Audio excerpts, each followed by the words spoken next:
ये radio Pakistan podcast है।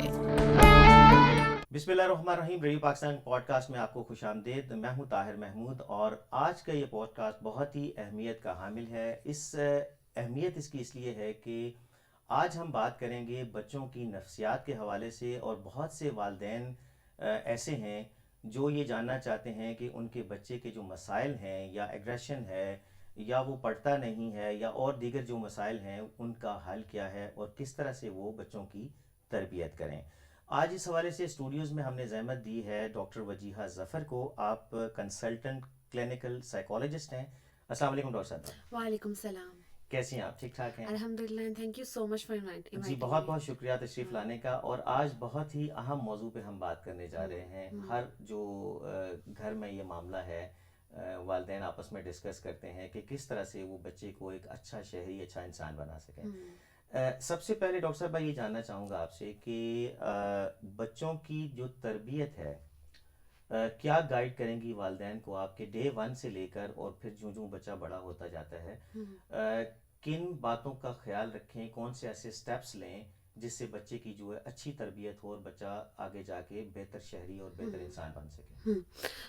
देखा जाए तो ये टॉपिक, इस पे जितनी बात की जाए कम है, और जितने एस्पेक्ट्स, जितने पर्सपेक्टिव्स इस पे रखे जाए कम है। क्योंकि पेरेंटिंग जो है वो भी अशरफुल मखलूक़ात की बात हम कर रहे हैं, इंसान की बात कर रहे हैं।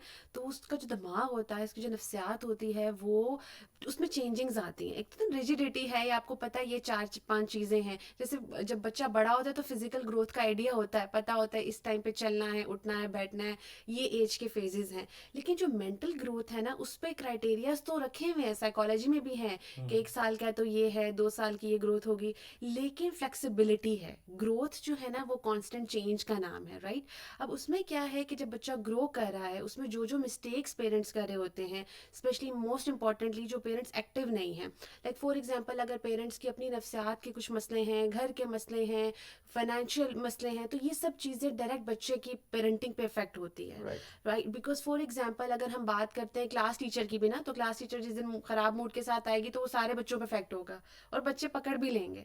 तो जो छोटा बच्चा होता है, इवन कि अब तो साइंस ये भी कहती है कि अगर बच्चा सोया हुआ भी है और मंथ्स का है, वो लाइक 6 मंथ्स 8 मंथ्स, और पेरेंट्स आर्ग्यूमेंट कर रहे हैं, तो वो भी कांस्टेंट अगर वो वाइब्स, वो एनर्जी ले रहा है पेरेंट्स की बच्चा, तो उसकी नफ्सियात में इम्पैक्ट करना शुरू कर देता है। वो बच्चा फ्रस्ट्रेटेड बड़ा हो रहा होता है, उस बच्चे के अंदर फ्रस्ट्रेशन, इरिटेशन, क्योंकि वो जो टोन है ना वो बच्चे की नफ्सियात ले रही है। तो हम कहते हैं कि तो छोटा है, अक्सर घरों में चीज़ होती है, बहुत सारी चीज़ें बच्चे के सामने हो रही होती हैं। पेरेंट्स की लड़ाई झगड़े, आर्ग्यूमेंट्स होते हैं, कंप्लेन कर रहे होते हैं बच्चे के सामने, या फाइनेंशियल इश्यूज चल रहे हैं तो बच्चे के सामने वो डिस्कस हो रहे हैं। और मोस्ट इंपॉर्टेंटली जो मुझे लगता है, जो हमारी पेरेंटिंग, हमारे टाइम पे जो पेरेंटिंग थी उसमें बहुत ख्याल रखते थे पेरेंट्स कि बच्चे के सामने नहीं कुछ करना। लाइक फॉर एग्जाम्पल अगर बच्चा बड़ा है, लाइक 8 साल का भी है, 6 साल का, उसको देखना है कि इन्वायरमेंट में बिठाने का वो इन्वायरमेंट उस तरह का है कि बच्चा बैठ सके, बच्चा ऐसी बातें सुन सके। बड़े बात कर रहे होते थे तो पेरेंट्स इशारा करते थे कि बाहर रहना, अंदर नहीं आना। तो अब स्क्रीन क्या है, स्क्रीन में तो मतलब आपको तो पता ही नहीं है क्या इन्वायरमेंट है, बच्चा किस किस तरह के लोगों को सुन रहा है, क्या क्या कुछ देख रहा है। पेरेंट्स कहते हैं हम कंट्रोल रख रहे हैं, आप कंट्रोल, स्क्रीन को कंट्रोल भी करें ना, तो वो जो मवाद है, वो जो जो चीज़ें वो देख रहा है, वो उसके ब्रेन पे क्या इम्पैक्ट करे वो आपको नहीं पता चलेगा। वो तब पता चलेगा जब वो एग्रेशन की फॉर्म में निकलेगा, बच्चा बदतमीजी करेगा, पेरेंट्स के साथ डिस्कनेक्ट होगा, तब पेरेंट्स पकड़ते हैं यूजली। और पेरेंट्स जो है वो इस चीज़ को नहीं समझ रहे कि स्क्रीन जो है वो थर्ड पेरेंटिंग है। फर्स्ट और सेकंड पेरेंटिंग मदर फादर अगर कर रहे हैं, तो जो पेरेंटिंग का रोल है वो मेजर स्क्रीन ले रही है। तो बच्चा, आप नोट करें, स्क्रीन के बगैर बच्चा ऐसे होता है जैसे उसकी ज़िंदगी का एक बहुत बड़ा सासा ले लिया आपने, या बहुत कोई कीमती चीज़ ले लिया। लिटरली हमारा भी लाइक अभी तो एक नोमोफोबिया आ रहा है कि जिसमें स्क्रीन के ऊपर बात करें कि फ़ोन जब साइड पे रखते हैं तो जो रेस्टलेसनेस होती है, या ध्यान होता है भी मैसेज ना आया हो, या अब देखिए लोगों ने अगर साइलेंट किया तो वाइब्रेशन पे लगा देंगे, ध्यान होगा। तो ये एक तो होता है, चले आप वर्क इन्वायरमेंट की बात करते हैं, this is something else. What I am talking about आप घर के नॉर्मल इन्वायरमेंट है, फैमिली इन्वायरमेंट है, उसमें भी ये पैटर्न आ रहा है। So this is very important to understand कि जब हम एक स्क्रीन से खुद को नहीं बचा रहे तो अपने बच्चे की कैसे हेल्प कर सकते हैं। जब हम खुद उसके डैमेजेस को नहीं समझ रहे तो बच्चे की नफ्सियात को हम कैसे बचा सकते हैं। जी, अच्छा डॉक्टर साहब ये बताइएगा कि आपने वालिदैन की बात की कि घर में अगर लड़ाई झगड़ा है या ताल्लुकात अच्छे नहीं हैं वालिदैन के आपस में एक दूसरे के साथ, वो किस हद तक बच्चे पे असरअंदाज होते हैं और उनकी बेहतरी के लिए या उनको कैटर करने के लिए क्या करना चाहिए? देखिए दिस इज़ वेरी इंपॉर्टेंट कि जब दो लोग देखिए ऑब्वियसली क्लैश आता है, ठीक है, जब आप एक घर में रह रहे हैं, बहन भाइयों के साथ आता है, पेरेंट्स के साथ आता है, पार्टनर्स का आपस में आता है, बट बच्चे का जो माइंड होता है वो डेवलप हो रहा होता है। वो नहीं अंडरस्टैंड कर सकता कि क्लैश किस नौयत का है, उसकी हैंडलिंग क्या है। वो जस्ट ये देखेगा कि डिस्टर्बेंस है, वो डिस्टर्बेंस को फीड कर लेगा अपने माइंड के अंदर और वो पेरेंट्स की वो इमेज बना लेगा। सो दिस इज़ वेरी इंपॉर्टेंट कि जो डेलिकेट माइंड्स होते हैं वो उस चीज़ को प्रोसेस नहीं कर सकते। पेरेंट्स का जो इवन के टोन है ना, फॉर एग्जांपल मैं एक वीडियो भी देख रही थी, उसमें उन्होंने जस्ट फन के लिए बनाया हुआ था कि पेरेंट्स ने बच्चे के सामने लड़ाई शुरू की, तो बच्चा, छोटा सा बच्चा, वो रोना शुरू हो गया और वो इतना रोया, वो कितनी देर तक डिस्टर्ब रहा, और उसके बाद जैसे उन्होंने टोन ठीक की, बच्चा ठीक हो गया। सही। ठीक है, बच्चा स्विचिंग करता है फौरन से, लाइक बच्चा आपकी टोन से फौरन स्विचिंग करता है। आप बच्चे को स्माइल दे, फौरन स्माइल बैक करेगा। आप बच्चे को हंसे, फौरन हंसेगा। आप जरा सा गिगल करें, वो बच्चा हंसने लग जाएगा। आप देखिए उसकी प्रोसेसिंग स्विचिंग तेज होती है। सो द मोमेंट वो देखता है कि घर में डिस्टर्बेंस चल रही है, वो एब्जॉर्ब करना शुरू होता है। वो पानी, जैसे पानी का ग्लास है ना, भरता जाता है। अब पेरेंट्स अक्सर ये कहते हैं कि ठीक है हमारी लड़ाई हो जाती है, लेकिन हम बच्चों को आउटिंग पे भी लेके जाते हैं। हम बच्चों, ये हॉट एंड कोल्ड रिलेशन आप बच्चे के साथ नहीं रख सकते अच्छा। कि आप बच्चे का जो है ग्लास एक तरफ से जो है भर रहे हो नेगेटिविटी का, और उसमें 2 ड्रॉप आप डाल दें हैप्पीनेस के, और आप कहें कि हमने तो पेरेंटिंग कंप्लीट कर ली है। तो पेरेंटिंग अगर इतनी ईजी हो तो मैं समझती हूँ कि हर इंसान जो है एक अच्छा शायरी और एक अच्छा बेहतर इंसान हो। बेहतर इंसान बनने के लिए पेरेंट्स का बहुत बड़ा किरदार होता है, और उस किरदार को प्ले करने के लिए आपको कॉन्शियस होना पड़ता है। लेकिन अगर आप अवेयर ही नहीं है, आप ये समझ रहे हैं कि हॉट एंड कोल्ड है, खैर लड़ाई हो गई, और आप गलत चीज़ को गलत ही नहीं कंसिडर कर रहे, तो आप इसको कैसे सही करेंगे? यानी वालिदैन के जो ताल्लुकात हैं आपस में, वो बच्चे की अच्छी तरबियत के लिए बहुत ज़रूरी हैं। बहुत, वो ही ज़रूरी है, टू बी अच्छा। Very honest. डॉक्टर साहब ये फरमाइएगा कि हम ये देखते हैं कि बच्चे जो है वो आमतौर पर ये कहा जाता है कि सर्टन एज होती है जब बच्चे की पर्सनैलिटी जो है वो डेवलप हो जाती है। वो कौन सी एज है? और अगर बच्चे की पैदाइश से लेकर और 5-6 साल तक की बात करें, तो कहाँ तक ये आके मामला रुकता है कि उसकी पर्सनालिटी जो है वो बिल्ट अप हो जाती है और जो वो घर में देखता है वही उसकी पर्सनालिटी के अंदर चीज़ें या एनवायरनमेंट में देखता है वो शामिल हो जाती हैं? और इसको मैं कुछ बॉक्सेस में फिट करूंगी, ठीक है, डिसऑर्डर्स में अलग और डेवलपमेंट जो पर्सनालिटी उसमें अलग। जी जी। अब यूजली जो बच्चा है उसकी 7 साल तक, 8 साल तक पर्सनालिटी फिक्स होना शुरू हो जाती है। अच्छा, अमूमन 7 से 8 साल। 7 से 8 साल तक, यूजली 6 to 8 का हम मार्जिन रखते हैं। राइट। फिक्स जो चीज़ें लर्न किया ना, अब वो फिक्स हो गई हैं। अब वो 8 साल के बाद आप ये समझें कि आपने फर्स्ट से लेके मैट्रिक तक जो पढ़ा है ना, पहली जमात से लेकर ए लेवल्स हो, तो उसमें आपने वो कंप्लीट कर लिया, बेस बन गई है। ठीक अब है। आप उसके बाद देखिए जो क्वेश्चंस है वो कंसेप्चुअल बेस आ जाती हैं चीज़ें, राइट। सो आपने फर्स्ट से 5th 6th क्लास तक जो भी किया वो बेस बना दी। अब बच्चा 8 साल तक उसकी बेस बन गई है। अब वो कॉन्सेप्चुअल हो गया। अब वो अब वर्ल्ड को अपनी लर्निंग के अकॉर्डिंग ले रहा है। अब वो राइट। पर्सपेक्टिव बना रहा है, राइट। उसमें क्या है कि अब आप बेस को नहीं छेड़ सकते, it's very hard, it's very hard. अब 8 से लेके जो 14 साल की एज है, उसमें क्या करेगा, वो कॉन्सेप्ट्स क्लियर करेगा अपने, सही गलत बुरा ये सब पॉइंट्स वो बनाएगा। उसका ब्रेन, जैसे सोसाइटी में फिक्स कैसे करना है, मूव कैसे करना है, रिलेशंस कैसे बनाने हैं, स्टेबिलिटी कैसे रखनी है, हर चीज़ को वो लेके चले, दोस्त कैसे बनाने हैं, कनेक्टिविटी कैसे करनी है। अब मैं बात करती हूँ डिसऑर्डर की। यूजली जो डिसऑर्डर हैं, जैसे ऑटिज्म है, ADHD है, इस तरह के डिसऑर्डर्स जो है वो 3 साल में उनके सिम्टम्स नज़र आना शुरू हो जाते हैं। यूजली 2 साल में भी आना शुरू हो जाते हैं, राइट। उसके सिम्टम्स वो हम आगे भी बात कर सकते हैं अगर हम टॉपिक आया तो। लेकिन यूजली 2 साल 3 साल में जब डिसऑर्डर्स बच्चा शो करता है, ये पेरेंट्स के लिए बहुत इंपॉर्टेंट है, वो पर्सनैलिटी के पीक पॉइंट पे जाने से पहले इसको पकड़ लें, उसका ट्रीटमेंट स्टार्ट करें। यूजली जो बच्चे मेरे पास ऑटिज्म की ADHD के साथ 8 साल में आते हैं ना, ये बहुत ट्रिकी हमारे लिए हो जाता है, क्योंकि अब हमें इसको पर्सनैलिटी की अलग प्रोफाइलिंग करनी है जो बन चुकी है, और हमें डिसऑर्डर्स को अलग लेके चलना है। राइट। जैसे बिलफर्ज ऑटिज्म में एक सिम्टम होता है फिक्सेशन का, जिसमें बच्चा फिक्सेट करता है। जैसे एक खाना है ना, वो एक ही खाने को, सेंसरी इशू है, वो खाने की तरफ जाएगा, वो एक ही ब्राउनी है तो ब्राउनी खाएगा, ठीक है। ठीक है। अब उसकी पर्सनालिटी में अगर वो जिद्दी भी है, तो इन दोनों को हमें डिफरेंट करना है। अब पर्सनालिटी की स्टबर्ननेस को अलग देखना है और ऑटिज्म के फिक्सेशन को अलग देखना है। So this is very important to understand कि आप अपने बच्चे के अगर इश्यूज़ को 2 से 3 साल में जितना अर्ली और इन सिम्टम्स को पकड़ लेते हैं डिसऑर्डर के, बच्चे की हीलिंग के चांसेस, बच्चे के ठीक होने के चांसेस। अब देखिए ये डिसऑर्डर्स न्यूरो डेवलपमेंटल हैं, बच्चा 100% क्योर नहीं होता, बट डेफिनेटली उस बच्चे के क्योर होने के चांसेस, बेहतर होने, हील होने के चांसेस होते हैं। लाइक अगर 10 में से वो 9-8% जा रहा है, तो वो 4 पे आ जाएगा, 5 पे आ जाएगा, 3 पे आ जाएगा। अब पर्सनैलिटी की जो हम बात बात कर रहे हैं, जो पर्सनालिटी शेप करती है वो रोल मॉडलिंग से करती है। अगर पेरेंट्स ने घर में एक 8 साल तक एक बच्चे के सामने लड़ाई झगड़े, यूजली पेरेंट्स कहते हैं हम अब अलग हो गए हैं, हमने फॉर सही। एग्जाम्पल अगर हम कंबाइंड फैमिली में रह रहे हैं, वो इश्यूज थे हम रिजॉल्व नहीं कर सके थे, तो अब आप बच्चा 8 साल का 9 साल के हम अलग हो गए हैं, तो अब क्यों बच्चा बिहेवियरल इश्यूज दिखा रहा है, अब बच्चे के अंदर क्रैंकी क्यों बच्चा हो रहा है, स्कूल में इश्यूज क्यों दिखा रहा है, आपने क्योंकि उसका जो गोल्डन टाइम पीरियड था वो सारा गुजार दिया। अब जब वो गुजर गया डेफिनेटली उसके कॉन्सिक्वेंसेज होंगे। तो पेरेंट्स को ना भी फ्लेक्सिबल होने की ज़रूरत है कि जब आप गोल्डन पीरियड एक चीज़ का गुजार देते हैं, एक पेरेंटिंग का गुजार देते हैं, तो फिर आपको डबल काम करना पड़ता है। अब आप उस पर्सनालिटी में जो जितने सुराह हुआ है ना, उनको आपने फिल करने के लिए आपने एक ज़माना लगाना है। आपको ऑलमोस्ट 3-4 ईयर्स इसमें लगेंगे कॉन्शियस पेरेंटिंग में। वो भी आपको देखना है क्या क्या गैप है। जैसे मैं एक एग्जाम्पल सॉरी यहाँ पे जी कोट जी। कर देती हूँ कि जैसे अगर बच्चा हमारे पास आता है, वो 8 साल का बच्चा मेरे सामने बैठा है, वो 8 साल का बच्चा मुझे ये कह रहा है कि मेरे जो मदर है मुझसे प्यार नहीं करती। अब मदर का कहना है मैं तो उसका सारा ख्याल रखती हूँ, तो बच्चे का ये कहना है कि जब वो लड़े होते थे तो मदर मुझे बाद में बुरा ट्रीट कर रही होती थी, मैं राइट। डिजर्व नहीं करता था। अब वो जो मेमोरी है ना उसकी फिक्स हो गई है, तो हम फिर थेरेपी के थ्रू उसको हील करते हैं बच्चे को, और मदर का रिलेशन स्ट्रॉन्ग करते हैं। बट मदर को भी अवेयर होने की जरूरत है कि जैसे हम गिरते हैं ना, हमें लगती है, उसके बाद हम प्रिकॉशंस लेते हैं और हील करते हैं, तो वो जो डैमेज होता है ना उसके बाद हीलिंग पीरियड भी होता है। अच्छा डॉक्टर साहब, ये फरमाइएगा कि हम देखते हैं कि कुछ बच्चे जो है वो बहुत एग्रेसिव होते हैं। कुछ का बिहेवियर ये होता है कि कुछ वो रिएक्ट करते हैं, अपने गुस्से का इजहार करते हैं, और कुछ ऐसे बच्चे भी हैं जैसे बहन भाई हैं, एक बहुत गुस्से वाला होता है, दूसरा जो है वो उसको वो अपने अंदर बात रखता है दिल के अंदर, या वो अंदर अंदर जो है ना उसके घटता वो है जी। मामला चल रहे होते हैं।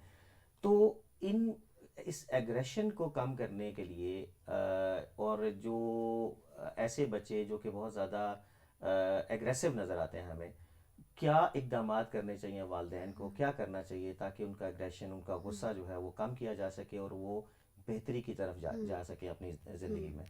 देखिए, गुस्से को अगर हम लेना एक इमोशन है, और जितने भी इमोशंस अल्लाह पाक ने हमें इंसान को दिए हैं वो एक्सप्रेशन के लिए दिए हैं। प्यार का, गुस्से का, बेचैनी का, हर आपका इमोशन आपको मैसेज देता है कि there is something going on in your body, right. अब उसमें हम जीन्स की बात नहीं करें, जेनेटिक्स की बात नहीं करें, हम इन्वायरमेंट की बात करें।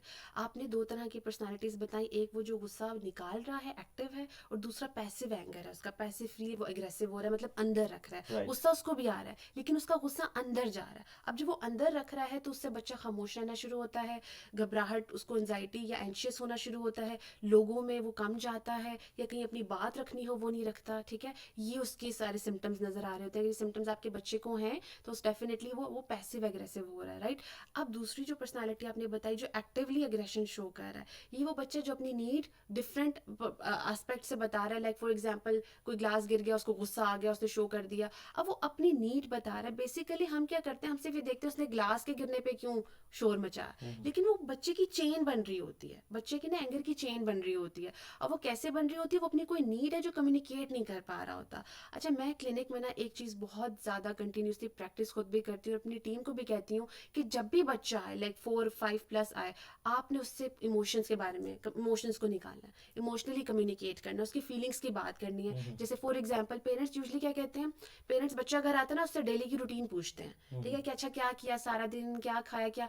बच्चे से ये पूछिए उसने महसूस क्या किया, राइट। उसको क्या बात बुरी लगी, वो कहाँ हर्ट हुआ। हम ना फीलिंग्स की हम समझते हैं कि बच्चा जो है, अब इतना सा बच्चा क्या फील कर रहा होगा, वो फील कर रहा है तो गुस्सा निकल रहा है ना, सही। वो फील कर रहा है तो कोने में बैठ रहा है ना, वो फीलिंग उसको उसको तो नहीं समझ आएगी, मुझे कैसे उसको कम्युनिकेट करना है, पेरेंट्स को बताना है। तो पेरेंट्स या टीचर्स की जॉब होती है, इवन के थेरेपिस्ट की, कि वो बच्चे को इमोशंस को निकालना सिखाते हैं और वो कैसे डेली बेस पे आप कम्युनिकेट करें इमोशनल। जैसे फॉर एग्जांपल मदर है तो बच्चे से कहें कि आपको जो है मेरी कोई बात बुरी लगी, तो पूछें कि आपको हर्ट क्या किया, आपको रोना क्या है, आपको मेरी कौन सी बात बुरी लगी है, अल्फाज कौन सा बुरा लगा, और बच्चे बताते हैं। बच्चे to be very honest clearly बताते हैं, और बच्चे की कम्युनिकेशन बड़ी प्योर होती है, उसके वर्ड सेलेक्टिव होते हैं और प्योर होते हैं, क्योंकि वो डायरेक्ट वो टारगेट कर लेता है जब आप उससे पूछते हैं। लेकिन हम क्या करते हैं, बच्चे को कंफ्यूज कर देते हैं, तुम तो हो ही तंग ही करते रहते हो, मैं तुम्हारे लिए इतना करती हूँ, पूरा दिन काम करती हूँ, बाप है मैं इतना कमाता हूँ, मैं तो फिक्र ही नहीं है।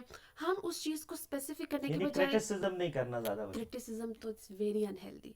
यूजली मेरे पास अडल्ट्स आते हैं जो सेल्फ क्रिटिसिज्म बहुत, सेल्फ ब्लेमिंग बहुत करते हैं, तो जब मैं उनके चाइल्ड चाइल्डहुड पे जाती हूँ तो यूजुअली उनको पेरेंट्स ने बचपन में इतना क्रिटिसाइज किया होता है, टीचर्स ने क्रिटिसाइज किया होता है, उनका ब्रेन जो है ना सेल्फ क्रिटिसिज्म पे आ जाता है और वो फिक्स करने में लग जाते हैं कि मेरी गलती है, मुझे ही फिक्स करना है।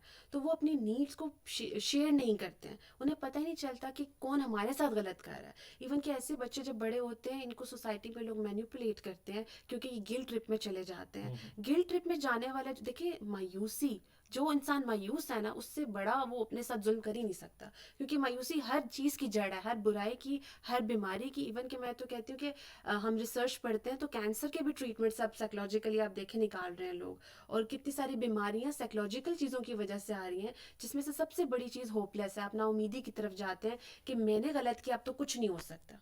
लेकिन जब आप दीवार बना लेंगे ना तो फिर आप आगे नहीं जा पाते। तो इट्स वेरी इंपॉर्टेंट कि जब बच्चे की पेरेंटिंग करें तो बच्चे को हेल्दी वे में कम्युनिकेट करना सिखाएं, और इम्पॉर्टेंटली क्लैशेस को हैंडल करना सिखाएं। कोई क्लैश आ गया है, कोई लड़ाई हो गई है, कोई झगड़ा बहन भाई में हो गया है, पेरेंट्स क्या करते हैं, पेरेंट्स फौरन से सही गलत को ढूंढने लग जाते हैं, किसने मारा है और किसकी गलती है, इसको रेदर देन की गलती हुई है उसको बैलेंस कैसे करवाना है, राइट। बच्चों को कैसे सिखाना है कि वो एक दूसरे से कम्युनिकेट करके उस मैटर को हैंडल कैसे करें। और मैं हमेशा पेरेंट्स को कहती हूँ कि जब बच्चे लड़ें तो आप फौरन से जज ना बन जाएं, बच्चों को खुद रिजॉल्व करना सिखाएं। और वो कैसे, फॉर एग्जांपल मैं अपनी क्लिनिक में ना पूरा प्लान करती हूँ, मैं कोई ना कोई ऐसी चीज़, ऐसा एनवायरनमेंट क्रिएट कर देती हूँ जिसमें 2-3 बच्चे ना आपस में थोड़े से उनका आपस में झगड़ा हो जाए।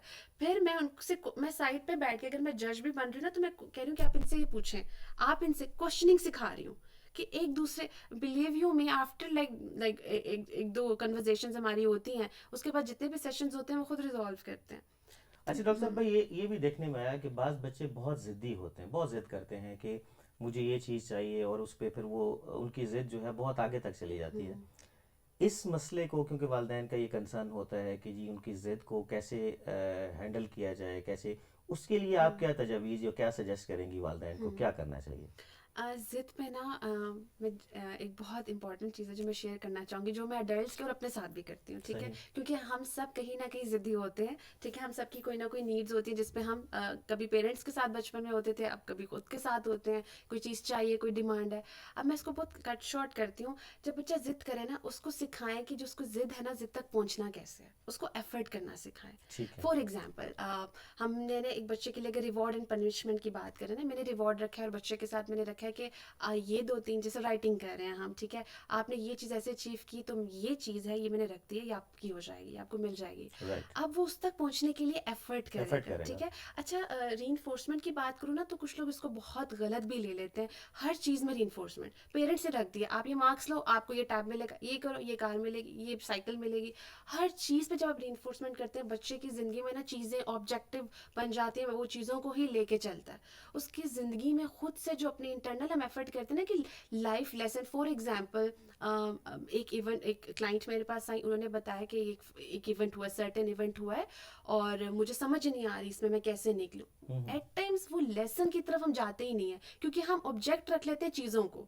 सो जब मेरी थेरेपी में डिस्कशंस हुई, जब हमने देखा कि सेल्फ इस्टीम उनकी उस इवेंट के बाद जो है बूस्ट हुई, उन्होंने लाइफ में गोल्स बनाए, उन्होंने डायरेक्शन बनाई, उनको लाइफ का विजन मिला, तो आई सेड ये आपका लेसन था। ज़रूरी नहीं है कि हमें चीज़ें ही मिले तो हम समझें कि ज़िंदगी के लेसन हमें चीज़ों से ही जो है ना, चीज़ें नहीं मिल रही तो देयर इज़ नथिंग, कुछ भी नहीं है, ठीक है, nothing left. Important thing is कि बच्चे को जिस चीज़ की बहुत जिद करता है ना, आप चार्ट बना दें। छोटा बच्चा रूम में चार्ट बना दें और उसको कहें कि ये पॉइंट्स हैं, ये अचीव करने के बाद यू कैन हैव इट। और ये आप इस चीज़ पर टाइम भी रखें, लाइक 1 महीना 2 महीने रखें। अच्छा, यूजुअली मेरे पास अडल्ट्स के भी केसेस आ रहे हैं, लाइक इस एज के भी बच्चे आ रहे हैं 14-15 साल के, जिनके पेरेंट्स के साथ क्लैश हो रहे हैं। पेरेंट्स 1-1 साल तक लटकाई रखते हैं, आपको ये देंगे, आप ये कर लो, देंगे, बाद में वो बच्चे से उनको पता नहीं हो रहा बच्चे से, वो ऐसी चीज़ रख देते जो बच्चा अचीव ना कर सके, वो होपलेस हो जाता है, उसको खुद पे ट्रस्ट नहीं रहता। तो हमेशा याद रखें, एक तो वो चीज़ रखें जो बच्चे की नीड के अकॉर्डिंग है, ठीक है, और दूसरी चीज़ जो बहुत इंपॉर्टेंट है, बच्चे को उस तक पहुँचने के लिए ना स्टेप बाय स्टेप गाइड भी करें, क्योंकि उससे नहीं होगा ना तो वो होपलेस हो जाएगा, वो एफर्ट्स ही नहीं करेगा और उसके वो क्रिटिसिज्म, सेल्फ क्रिटिसिज्म आएगा, उसको अपनी जो कैपेसिटी है उस पर डाउट होना शुरू हो जाएगा। तो जब आप जिद्दी बच्चे की बात करें, आपको पता है जिद्दी बच्चे की पेरेंटिंग में ज़्यादा मज़ा आता है। हमें क्लिनिक में जिद्दी बच्चे के साथ काम करने में ज़्यादा, क्योंकि उसके अंदर मोटिवेशन होती है। वो उसकी जिद को बस डायरेक्शन दे दें, रेदर देन कि आप कहें तुम तो जिद्दी हो, हर चीज़ की जिद रखते हो। जब आप एक चीज़ का गोल रख देंगे ना, वो 10 चीज़ों में नहीं जाएगा, क्योंकि जिद्दी बच्चे के अंदर एनर्जी होती है, उसको डायरेक्शन चाहिए होती है, लेकिन उसको नहीं समझ आ रही होती। तो पेरेंट्स क्या करते हैं, पेरेंट्स 4-5 चीज़ों के वादे कर लेते हैं, अच्छा ठीक है ये भी दे दूंगा, उसने दूसरी जिद की, ठीक है ये भी कर लूंगा, तीसरी की तुम तो हो ही जिद्दी, उस पर क्रिटिसिज्म कर दिया। अब क्या है, उसको समझ ही नहीं आ रही, अब वो जिद्दी है तो वो क्या उसको खत्म कर दे। आपने हैंडल करना सिखाना है। तो ये बड़ी इंपॉर्टेंट मैंने एक जो टिप दी है या एक एक्सरसाइज बताई है, ये यूजली हर बच्चे पे फिट होती है, टू बी वेरी ऑनेस्ट, जितने भी बच्चे जिद्दी हैं। और ये डायरेक्ट बचपन से ही ना बच्चे को गोल डायरेक्टेड कर देती है और लाइफ में विजन रखने के काबिल बनाती है। आई थिंक मेरी पेरेंटिंग में तो मेरी मदर ने बहुत चीज़ दफ़ा अप्लाई भी किया हुआ है, शायद इसीलिए मेरे माइंड में मैंने चीज़ नोट की, कि हम अपने साइकोलॉजिस्ट अपना भी एनालिसिस करते हैं, तो मैंने नोट किया कि ये चीज़ें मेरी मदर ने जो पेरेंटिंग की है वहाँ से आई है, कि गोल डायरेक्शन कैसे रखनी है। अच्छा डॉक्टर साहब, बाज़ औक़ात ये देखा गया है कि जो पनिशमेंट जो है मिलती है बच्चों को, स्कूल कॉलेजेस में तो खैर अब कम हो गया है, क्योंकि कुछ एसओपीज़ ऐसे बन गए हैं कि जो काफ़ी हद तक जो है, रूरल एरियाज़ में तो अभी भी है, लेकिन काफ़ी हद तक कम हो गया मामला। लेकिन घर में हम देखते हैं कि बच्चे ने कोई गलती की, उससे कोई मिस्टेक हो गई तो उसको पनिशमेंट दी जाती है, मारा जाता है, या उसको ऐसे अल्फाज या ऐसी चीज़ें वो जो उसके लिए मुनासिब नहीं है शायद। तो इस सिलसिले में क्या स्पेसिफिक गाइडलाइन क्या है वालिदैन के लिए या असातिज़ा के लिए? ऐसे केसेस बहुत आते हैं जो पेरेंट्स जब बता रहे होते हैं तो वो शर्मिंदा हो रहे होते हैं कि आपके सामने अब हम रियलाइज़ कर रहे हैं, हमें उस टाइम तो पता ही नहीं था हम ये वर्ड्स बोल रहे हैं। और इस प्रोग्राम को मोस्टली लोग जो मदर्स देख रहे होंगे, जो फादर्स देख रहे होंगे, वो कनेक्ट कर पा रहे होंगे कि हम बच्चे के साथ बोलते हैं और हमें पता भी नहीं होता। इसलिए कहते हैं जब आप बहुत ज़्यादा फ्रस्ट्रेटेड हो, गुस्से में, बच्चे के सामने मत जाएं। इवन कि जब आपको बच्चे पे भी गुस्सा आ रहा है ना, आप पॉज ले लें। बच्चा नहीं पॉज ले सकता, आपको लेना है, राइट? या आप नहीं हैंडल कर पा रहे तो मदर को दे दें, अगर मदर नहीं हैंडल कर पा रही तो फादर को फिलहाल आप हैंडल कर लें, कूल डाउन होने के बाद रखें। अब आपने कहा कि ये वर्ड्स मैं आपको बता नहीं सकती हूँ कि किस लेवल के बच्चों पे ये इफेक्ट्स करते हैं। बच्चे मेंटली टॉर्चर होते हैं, लिटरली बच्चे जब मेरे सामने आते हैं मुझे अंदाजा हो रहा होता है कि आने वाले 1-2 सालों में इस बच्चे की पर्सनालिटी कितनी डिस्ट्रॉय होने वाली इन वर्ड से। फॉर एग्जाम्पल मेरे पास एक बच्चा आया और उस बच्चे की पर्सनालिटी बिल्कुल आप समझे डिस्ट्रॉय कर चुके थे स्कूल वाले और घर वाले। बच्चा लिख नहीं पा रहा था, ठीक है, और बच्चे के वो एक डिसऑर्डर होता है डिसलेक्सिया, उसको डिसलेक्सिया था जो उनको पता नहीं था, ठीक है ना, स्कूल वाले आइडेंटिफाई कर पाए ना घर वाले। तो उस बच्चे की रीडिंग राइटिंग सब में प्रॉब्लम्स थे। बिलीव यू मी, वो टीचर पूरा दिन उस बच्चे को बैठाती थी, एक तो लिखवाती थी और लिखवाने के बाद उसको कहती थी तुमसे तो होता ही नहीं है, तुम इंतहाई नालायक हो और तुम सब बच्चों से पीछे रह जाओगे। और मदर टीचर को ये कहती थी कि मुझसे तो ये हैंडल नहीं होता है, आप इसको हैंडल करें ताकि तरक्की करें। हम तरक्की करने के बजाय हम समझते हैं कि बच्चा राइटिंग करने लग जाएगा तो तरक्की कर लेगा। ये उसकी ग्रोथ नहीं है। उसकी क्या ग्रोथ हो रही है? उसकी ग्रोथ ये आप कह रहे हैं गलत डायरेक्शन में, वो बड़ा होकर अपने आप ही क्वेश्चन करेगा। अच्छा, वो बिल्कुल ही लिखना उसने बंद कर दिया और बदतमीज हो गया। मदर जब लेके आई, आप बिलीव करें, जब जैसे हमारी रैपो बनी, हमने उस बच्चे के साथ एक फ्रेंडली इन्वायरमेंट रखा, उसको ट्रस्ट दिया, हमने उसको जनरली कुछ राइटिंग्स पैटर्न पे ना लगाया और इनके बेसिक हम डिसलेक्सिया के ट्रीटमेंट होता है, हमने उस ट्रीटमेंट से पहले बच्चे के कॉन्फिडेंस में मैंने उनकी मदर को कहा 1 मंथ मैंने कोई राइटिंग नहीं करानी, 1 मंथ जस्ट उसका कॉन्फिडेंस हमने ऊपर लाना है, क्योंकि कॉन्फिडेंस नीचे गया, गुस्सा ऊपर आ गया है, चिड़चिड़ापन ऊपर आ गया है और वो बच्चा एक्सेप्ट कर लिया उसने कि मुझे मसला है। ये बहुत इंपॉर्टेंट चीज़ है। जब आपका बच्चा एक्सेप्ट कर लेता है ना मैं हूँ बुरा या उसके अंदर कोई मसला है, वो ठीक नहीं होगा, कभी भी ठीक नहीं होगा, चाहे आप करोड़ों रुपए डॉक्टर्स के पास जाके इसको लगा लें। क्यों? क्योंकि आपने बच्चे के अंदर वो डब्बा ही बंद कर दिया है जो स्ट्रेंथ उसको दे रहा था स्ट्रांग होने की। तो जब जैसे ही 1 मंथ हुआ, 1 मंथ के बाद अब वो बच्चा लिटरली डायरीज लिख रहा होता है, उसकी इतनी इंप्रूवमेंट आई है।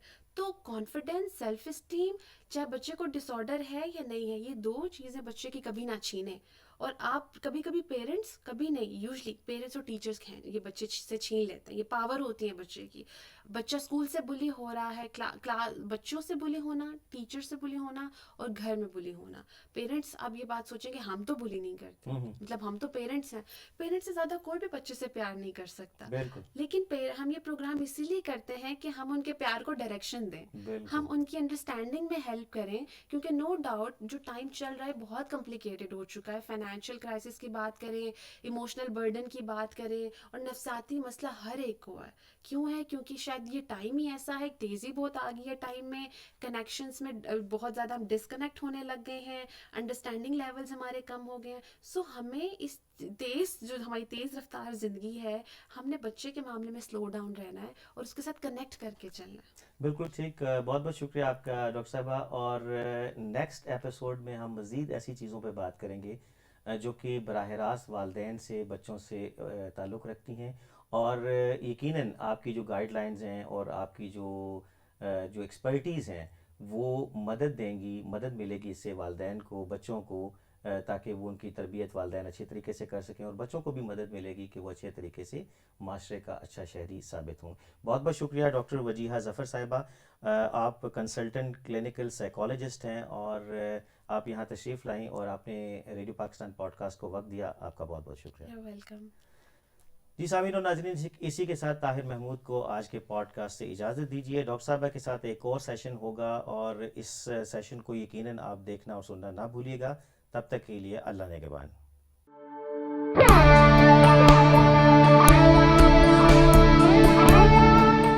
ये रेडियो पाकिस्तान पॉडकास्ट है।